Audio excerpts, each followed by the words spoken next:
Another bonus episode. This is Black Wax and Zay, Blackmencarpool, with a nice swanky hotel. We have a wonderful, fabulous guest, Tarsha Polk, who is an entrepreneur. She has coached well over thousands of small business owners. She's been in business for 13 years. I've been knowing her for about 10 of those years, and she's a phenomenal businesswoman. And so we're going to take about 30 minutes or so to kind of pick her brain. Well, Tarsha. Hey. I'm Isaiah. You didn't introduce me this time. I didn't say Zay. I said Zay. No, I did. Oh, yeah, I did. Yes, Well, you did. usually you're like, so what you do this weekend? So how was your weekend? He's just too excited to have me here. He Right, just we're wanted both to jump. excited. Right. He forgot to just was introduce like, me the way he forgot usually his- does, right? He's Right? like- You got the script. It's going off the script, man. What's going on? So, Tarsha, tell us a little bit about yourself, please.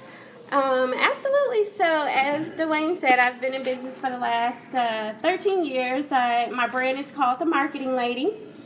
And what I do is I help businesses leverage the power of social media, email marketing, and personal branding so that they can attract more clients and opportunities by leveraging what they already have, their expertise, and things that really just make them stand out and be more attractive to their target audience. I started my company accidentally. It wasn't something that I really wanted to do in terms of being an entrepreneur, but I just, had an opportunity presented itself or a situation happened, and I just decided, being an entrepreneur was the next step. Well, good for you. We always, not always, but sometimes in life we come across some of these endeavors or career paths to where we're introduced to it in a roundabout way. Yeah. And it's always kind of nice to take on a role to where you never thought that you never envisioned that this would be something part of your life. So Yeah. Congratulations on taking that step. And I mean, it's been years on in, you're a pro now, but if you never ever would to take that leap to actually let your gift work for you, you'd still be somewhere in corporate America. Yeah, I'm the type of person, I would leverage opportunities wherever I am. So I'm just that type of person, very driven, goal-oriented, ambitious. So, and when I feel there are obstacles that prevent me from accomplishing goals, then I just find a workaround. It's all about persistence. Yep. All about persistence. So let's go back to the very beginning. Like when you launched out and decided you were going to start your own business, I'm sure there was a fair amount of excitement and fear. How did you have the faith to say, I'm going to step out on business and make it on my own? So, the thing is, I started my company while in graduate school. So I had a lot more confidence in launching because the stuff that I was studying in graduate school could apply to my business. And one of the team projects that we had was to create a new business. So I convinced my team to use my business idea. So really in the early stages, I kind of had an advisory board helping me with my business plan, my business idea, my business concept. So I was a little bit more confident and less afraid because I knew that while kind of developing this business concept, while in school, I could either go to my professor or my teammates to get advice from.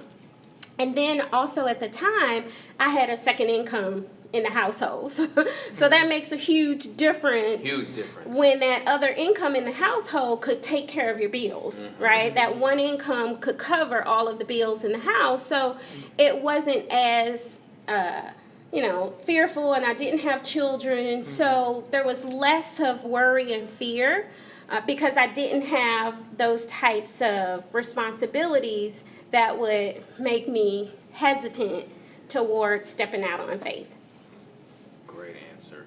Let me ask you this. So we know you got your MBA back in 1992 to 2003. So, would you say the education that you got from your MBA has led you to the career path that you have right now, or at least assisted you? Yeah. Or would you say an MBA is something nowadays that is not something as valuable as it was back when you were going to school? Yeah. So definitely it has helped me in my entrepreneurial endeavors, because when I left corporate, I really had only my MBA for about 3 months or so. Okay. And I had launched my business afterwards. So it definitely helped me more in my business, because understanding financial statements, Huge. yeah, as a business owner. And I wouldn't say that whatever position I would have been in corporate would have allowed me to utilize those skills, because as an entrepreneur, you pretty much, you are the CEO, but you're the chief everything officer. Yep. So even though I everything off. don't have an accounting degree, I need to understand how to read cash flow statements, income statements, balance sheets, and I learned all those things in my accounting and finance classes as in graduate school.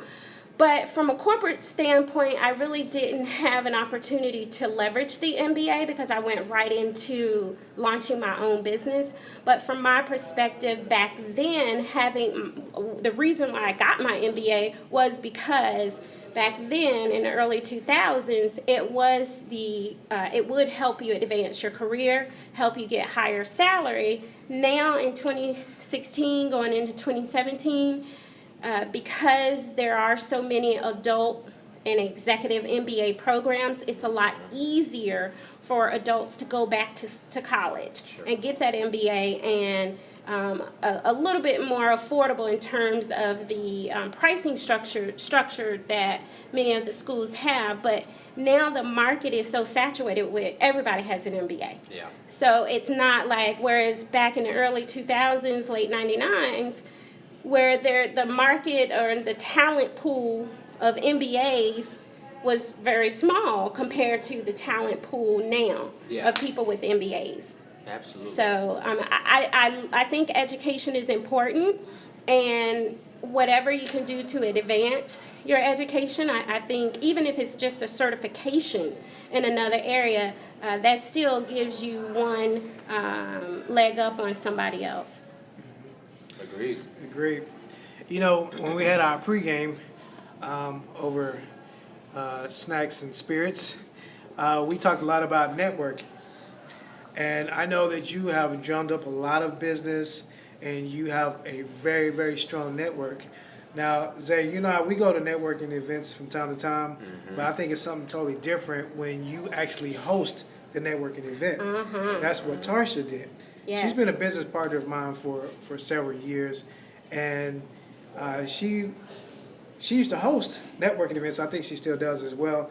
But those networking events came upon the heels of having a contract with the NFL. Tell us about that.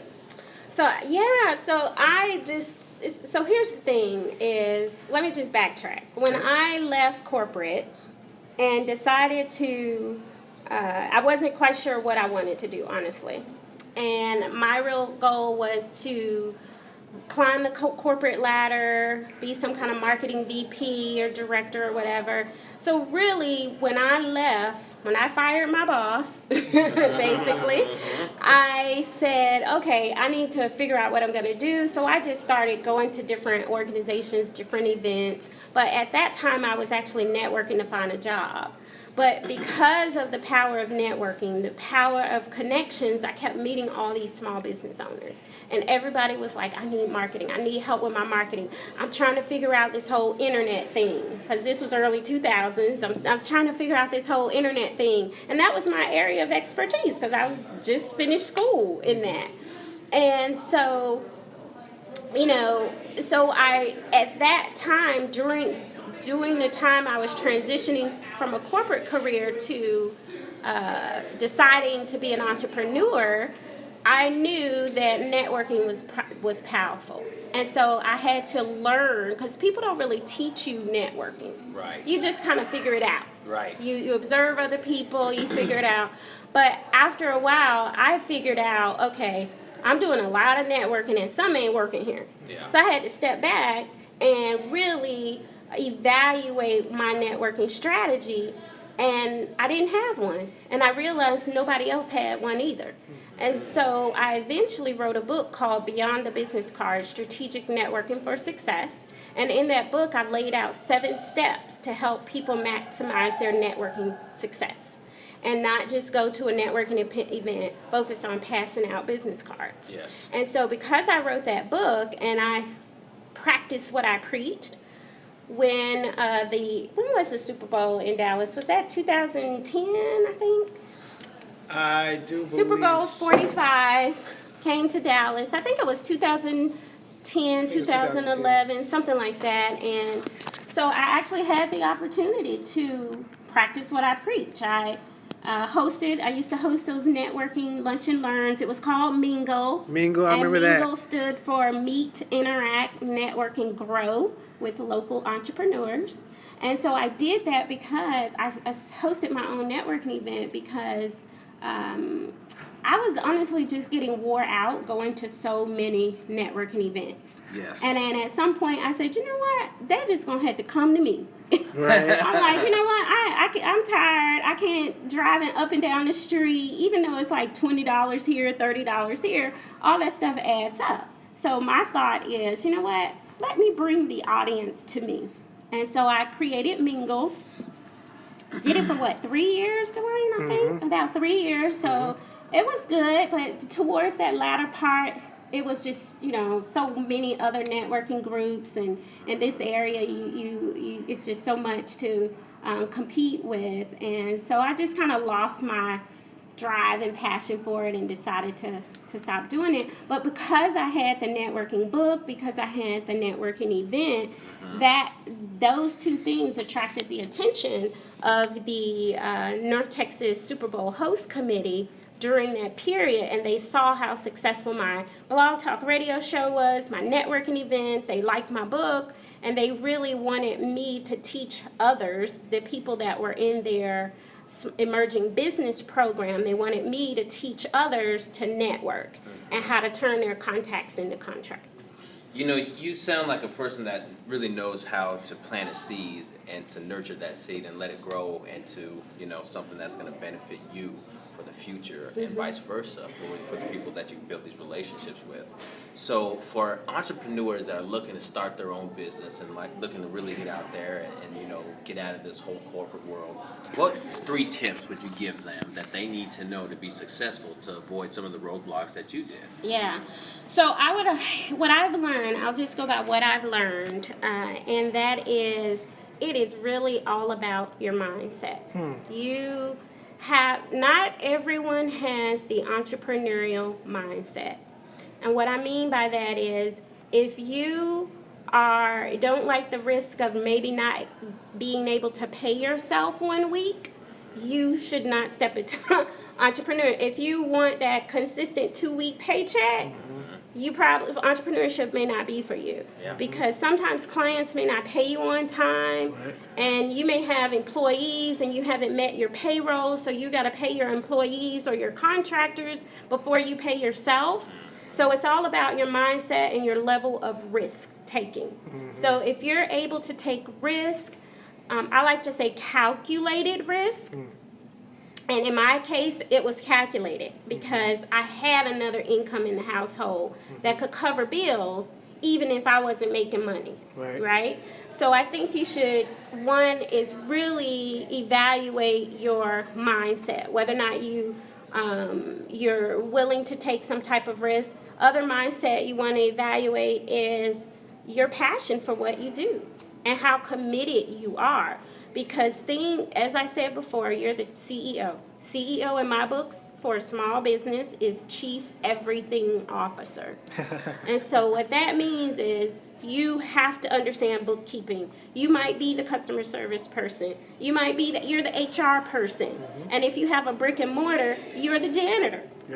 Right? You do everything in your business, and if you don't have that type of tenacity to make that kind of commitment and follow through with it, you're just not going to be successful. So it starts with the mindset.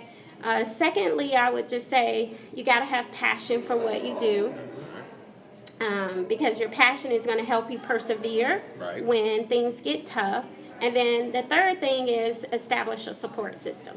And that support system can be counselors from SCORE. SCORE is a nonprofit organization of retired executives who volunteer their time based on their area of expertise. Your support system could be the small business development centers. So leverage that stuff. Take advantage of it, because you may be good at building your widgets. You might be good at whatever the skill set is, but there's other areas of your business that you're not good at.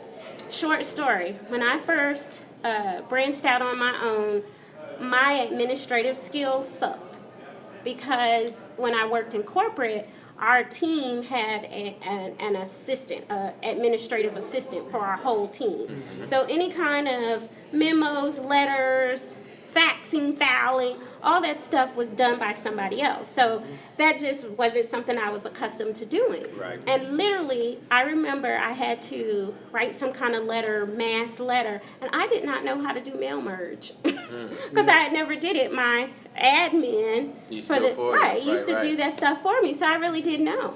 So I remember just being very frustrated, not knowing these little minor administrative things, and I called my old admin and said, hey, she still worked for the company I used to work for, and I said, hey, can you come over one weekend and just set me up administrative wise? I'll pay you, because as a business owner, I didn't want to focus all my time and attention on those administrative things. Yeah. Because I want to focus on building my business, building sales. Right. Now I have a virtual assistant. And so she handles all of that type of stuff for me. But in the early stages, that's something I had to do, because I couldn't afford to hire someone to come on. Right. But it goes back to leveraging relationships. I knew that who I could call on, which was my former admin, and just paid her something to come get me set up, show me how to do a few things until I got to a point where I could hire someone. Absolutely. Absolutely. Super Bowl was February 6, 2011. 2011. 2011. That was a good That was year. a fun time. Green Green Bay versus Pittsburgh. the Pittsburgh Steelers. Yeah, I was a think good time. that's when is that when the bus got his, or no? I'm off a little bit. The way Jerome Bettis. Bettis. I don't know. But I do know one thing. People, because I had that contract with the NFL, everybody was hustling me for some tickets. I'm like, I'm trying to get my own tickets. I don't even have tickets to the game. There's like, do you got tickets to the Super Bowl? I'm like, no, I was trying. I was working it. But you know what? This is, I don't know if I should say this publicly, but I'll go ahead and take a risk. I was working at the newspaper, the Gazette. And I think you and I first met because you were working at the Dallas Weekly. I was working at the Gazette. Right. I was on the list for me. I had media credentials for the NFL. Yeah. I got emails for 12 days, like 24 hours a day, 12 days in a row. And the weather was so bad, I didn't go to any events. Oh, wow. But I could have gotten to a lot of events having that media badge through the NFL. So going back to the power of your network. As we were talking in our pregame earlier, you have a mastermind group. I do. And that's something that I listen to a lot of podcasts, and all of the top podcasts that I listen to that are in the business genre, they all have a mastermind group. So tell us a little bit about that mastermind. Yeah. So a mastermind group is a group of like-minded individuals. They could be from different industries. Usually it's different industries, but sometimes it's same industry. But they're all like-minded. They typically are, in my mastermind, they're all business owners. It's a female-only mastermind group, and it's developed for two reasons. One, to provide support, because I think all leaders, business owners should have that type of support system. And then secondly is to hold you accountable.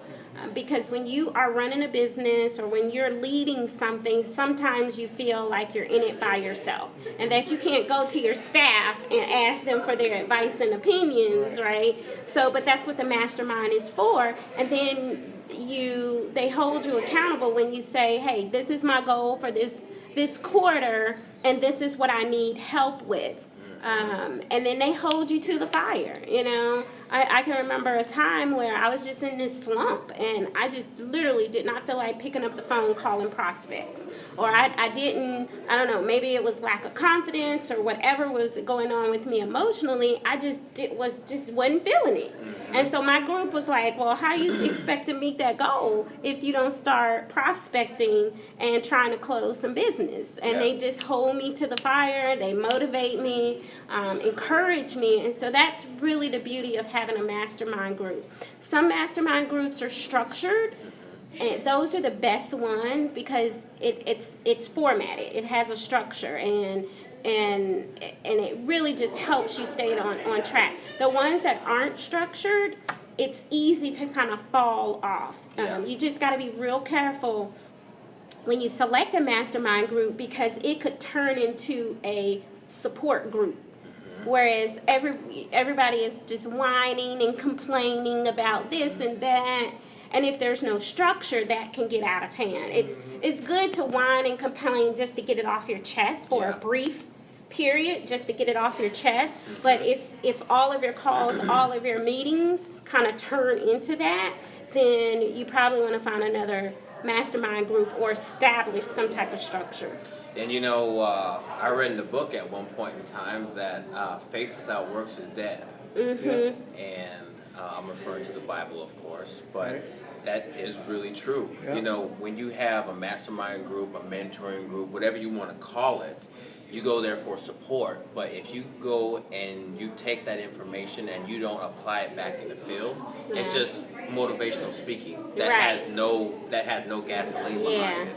And so it's important that when you join these groups, you incorporate that with your passion, and you make sure that you go out and you take these tools and you use it back on the field. Because if you don't, then you become complacent, and then at that point, you know, your stuff is failing, and all along it's because you're not applying it. And the great thing about your mastermind group is they hold you accountable.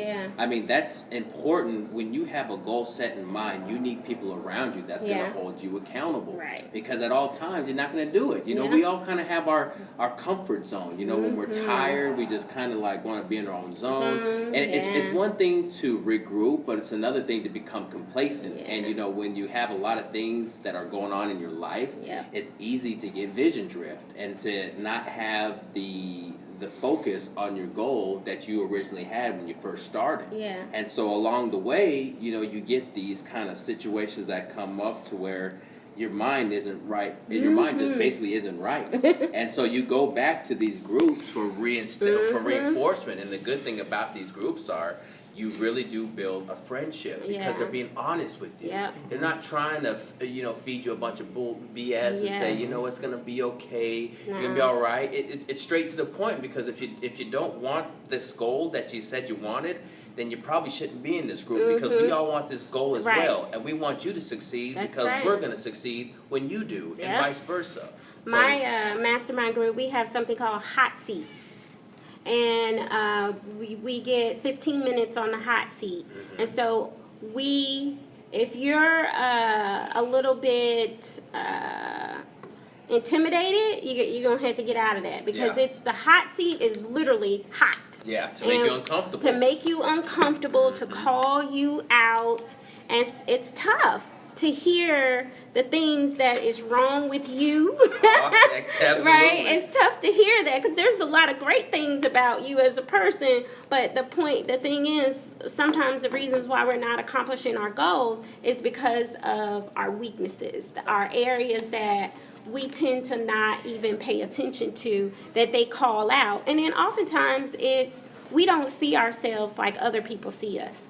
You know, we're going through the motions. We have a certain mindset, and we can't necessarily see the things that we're doing that possibly is hindering us from success. Absolutely. Right? Because we have habits, we become complacent, right, or content, and that's just our comfort zone, and we're so used to being that way that we can't see that in ourselves, and having those accountability partners brings that out. Absolutely. Accountability partners are important with any goal that you want in life. Yeah. Because again, you know, we all do these things that are kind of unconsciously that we do because we're in our own comfort zone, and these unconscious decisions end up leading us to where we are in life, whether we believe it or not, you know. So therefore, when we making these conscious, unconscious decisions, when you have someone else that has a different perspective on it and that says, hey, you're not doing right, that's what's going to keep you on that right path. Yeah. So anyhow, thank you for that reflection on that. That was awesome. Awesome. This interview has been everything that I wanted and expected it to be. Yay! Yes, Yes, it has it been a did. good one. So been a good one. we have a current topic that we Yeah. want to touch on. Yeah. So it's in news everywhere. Prince? Oh, just Prince joking. too. Oh, Prince. Oh, let me Tell me why I can't find no Purple Rain Okay, anywhere on the let me tell radio. you. I'm What? listening to the I've wrong been radio. hearing it all day. Okay, so in the Facebook group, I posted a question: what's your favorite Prince memory, song, interview, concert? So both of you all can answer that question there. But for the sake of time, we're gonna defer to the last question. Okay. Okay. And as a black woman, as an entrepreneur, as a woman in America, go ahead and answer the question. Oh, well, you did a great intro. And that's what I'm passed getting the at. baton. Just like putting you That's like on a the dish. spot. I wasn't ready for the He ball, like, man. he's like, here's the I baton. wasn't ready for the ball, He's man. not even in position yet. So we all know that Harriet Tubman Oh, yeah. the talks in the news that she's Yes. going to be replacing, I believe, Andrew Jackson, Jackson. On the $20 bill. So Yeah. how do you feel about that? What's your input? I think it's powerful. I know that I've been reading a lot of commentary on social media that it's like a slap in the face because that same $20 bill probably bought her or sold her back in slavery time. But Wow. this woman dedicated her life Yep. to freeing herself and helping other blacks become freed slaves. And the fact that the U.S. Treasury Department recognized that and removing a founding father who was a former slave owner and replacing him with a former slave, to me that's more powerful than, oh, that $20 bill probably was used to buy or sell her, because her whole mission was to help slaves during that time to become free so that they can have the same civil liberties as our Caucasian Absolutely. citizens. And so to me, in heaven, she is like doing the hallelujah dance right now. You know, and So it's really all about the Tubmans. you know, and there's always a fight for equality. You know, and that's, Yes. that's something that we're we're seeing nowadays, and it's just it's just really nice to see that, you know, there's some transition. You know, even though we're still kind of figuring out each other, we still have these kind of weird interactions between just police Yeah. and people. You know, there really is change coming, and you know, when change happens, you have to go through these kind of growing pains. Yeah. And we're still a young country, so we're going through these growing pains. And When it comes to change, when it we comes are to young. change, yeah, absolutely. We're a very young country, so. And thank people you. have to adjust their mindset to it. They As have much to. as some people don't want to accept that type of change because they are comfortable.